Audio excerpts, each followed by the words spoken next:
Exam తో run for dreams జనవరి 4న హైదరాబాద్ టీ హబ్ లో 3K, 5K, 10K రన్ 10 లక్షల క్యాష్ ప్రైజులు, మెడల్స్, టీ-షర్ట్స్. ఇప్పుడే రిజిస్టర్ అవ్వండి. వాళ్ళు కనిపించలేదని వాళ్ళ చెల్లె నాకు ఫోన్ చేసింది. నేను ఫోన్ చేసిన. ఫోన్ చేస్తే ఏమైందంటే స్విచ్ ఆఫ్ వస్తుంది. స్విచ్ ఆఫ్ వస్తే వాళ్ళ చెల్లెళ్ళు వాళ్ళ రిలేషన్ మొత్తం అందరినీ తెలుసుకున్నారు. ఎక్కడికైనా స్విచ్ ఆఫ్ అని అంటానంట. అంటే ఇక వాళ్ళ చెల్లె, వాళ్ళ మరుదులు, వాళ్ళ ఇంకో చెల్లె, వాళ్ళ కొంత 5-6 వచ్చిండ్రు. పోయి నాచారంలో కంప్లైంట్ ఇచ్చినాం. ఎట్లా ఉంటుండే మరి ఆ రోజు ఏం జరిగింది? ఏం తెలియదండి, ఏం జరిగింది తెలియదు. ఇదంతా డిపార్ట్మెంట్లో చెప్తాను. నేను లేను నిన్న. అందులోనే మొన్న పోయిన శుక్రవారం కాక ముందు శుక్రవారం రోజు ఇంట్లో చంపేసి తెల్లారి తీసుకెళ్ళిండ్రంట. తెల్లారి బ్యాగులను అని కొంతమంది అంటారు, బ్రీఫ్ కేస్ అని కొంతమంది అంటారు అని. అది సీసీ కెమెరాలో చూశారు డిపార్ట్మెంట్ వాళ్ళు. చూడలేదు పోయేటప్పుడు. 1 మంత్ కూడా అవ్వలేదు. అంతే. అతన్ని నేను చూడలేదు ఇప్పటి వరకు కూడా. ఈ పక్క ఉంటాం కానీ అతన్ని కూడా చూడలేదు.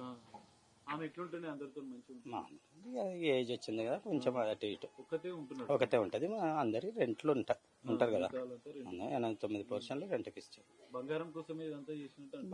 బంగారం అయితే తీసుకోలేదని అంటారు. వాపస్ ఇచ్చేసాడు అంట. దొరికిన తర్వాత ఇచ్చేసాడు. ఎవరికి డౌట్ ఏం రాలేదు సార్. డౌట్ వస్తే మాత్రం ఇక్కడనే మేము ఊరుకుంటామా? వాళ్ళ ఇంట్లోనే ఇంత 20-30 మంది ఉంటారు. ఆయన ముక్కలు చేస్తుండే కదా ఎవరైనా. ఏం రాలేదు సార్. ఎందుకంటే ఇట్లుంటది, డోర్ పెట్టిన తర్వాత ఏం రాదు కదా. మాకు రాలేదు, ఎవరికి రాలేదు. ఒకటే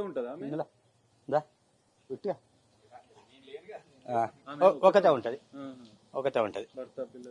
లేరు, చనిపోయిండ్రు. 2 కొడుకులు చనిపోయిండ్రు, భర్త కూడా చనిపోయిండు. ఒకటే ఉంటది. అంజిబాబు వచ్చిన గురించి అసలు ఏం తెలియదు. అతన్ని నేను చూడలేదు. మేము పక్కనే ఉంటాం కదా.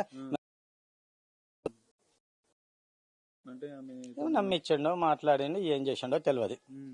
ఒకరింట్లో ఒకరు మనం పోలేం కదా. ఏమన్నా గొడవ అయితేనో పోయి మాట్లాడగలుగుతాం. గొడవ ఏం కానీ మాట్లాడలేం కదా.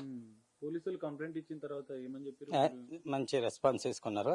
తెల్లారి అదే రోజు నుంచి మేము ఇవ్వగానే వచ్చిండ్రు. నైట్ వచ్చిండ్రు, సీసీ ఫుటేజ్ చూసిండ్రు. తెల్లారి వచ్చి చూసిండ్రు, తెల్లారి కనిపెట్టిండ్రు. చనిపోయిందని మీకు ఎప్పుడు తెలిసింది? నాకు కంప్లైంట్ ఇచ్చినాక 3 రోజులకు తెలిసింది. పోలీసులకి తెల్లారే తెలిసింది. మళ్ళీ ఇక్కడికి ఏమైనా తీసుకొచ్చిరా వాళ్ళని? ఇక్కడికి రాలేదు. నిన్న వాళ్ళ ముగ్గురిని తీసుకొచ్చిందంట. మేము ఇంటి దగ్గర లేము. అంజుబాబు ఇంకెవరన్నా తీసుకొచ్చిందంట. ముగ్గురిని తీసుకొచ్చిందంట. మేము లేము. తీసుకొచ్చి ఒప్పుకున్నారంట. చేసిన ఒప్పుకున్నారంట. బంగారం కోసం చేయలేదని అంట. మరి ఎందుకు చేసిండ్రో ఏమిటో తెలియదు. కాలనీ వాళ్ళు ఏమనుకుంటారు మరి? మీరు పక్కనే ఉంటారు, ఇంత జరిగింది. ఏమంటే డిపార్ట్మెంట్ వాళ్ళు ఏమంటారంటే, ఇప్పుడు ఎవరు రెంట్కి వచ్చినా కూడా వాళ్ళ ఆధార్ కార్డులు తీసుకోవాలి, మాకు చెప్పాలి, మాకు ఇన్ఫర్మేషన్ ఇవ్వాలి. మాకు ఇచ్చిన తర్వాత మీరు రెంట్కి ఇవ్వండి.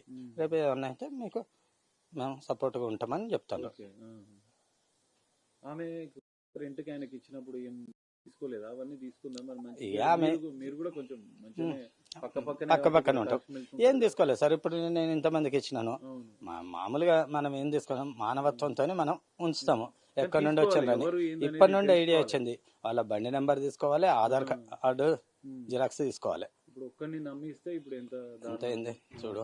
కిరాయికి వచ్చి ఓనర్ని చంపిందంటే ఇది మహాఘోరం. ఏమనుకుంటారు మరి కాలనీ వాళ్ళంతా? ఇట్లా జరగకూడదంట అనుకుంటారు. అరుపులు కూడా ఏమి వినవట్లేదు. మేము పక్కనే ఉంటాం కదా. అరుపులు వినవట్లేదు. వీళ్ళ ఇంట్లో చాలా మంది ఉంటారు. ఎవరికి తెలియదు అసలు. 10 రోజుల దాకా కూడా మా అందరికి ఎవరికి తెలియదు. అమాయకాన్ని నమ్మించండు. అమ్మ అని మంచిగా ఉన్నట్టుంది. లేదు, ఆ రోజు తీసుకెళ్ళినప్పుడు కనిపించలేదు. నిన్న పోలీసు వాళ్ళు తీసుకొచ్చారంట ఇక్కడికి.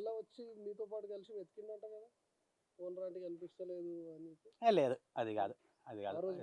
ఆ రోజు నుండి నిన్న వచ్చిండ్రంట. నిన్న నేను ఇంటి దగ్గర లేను. నిన్న వాళ్ళందరూ వచ్చేసి వాళ్ళని తీసుకొని వచ్చిండ్రంట. మళ్ళీ ఏదో దొరికిందని అంటారు. చేపల వేటలోకి దొరికిందని అంటే మళ్ళీ నైట్ వెళ్ళిండ్రు. ఏమన్నా ఉంటే తీసుకొస్తా అని. ఇక్కడ ప్రోగ్రామ్ ఏదో చేస్తా అంటారు ఆమె పేరు మీద. ఈడ చేస్తారంట. డెడ్ బాడీ దొరికితే తెస్తారు ఇక్కడికే, ఇక్కడనే కదా వాళ్ళ సొంత ఇల్లు ఇదే.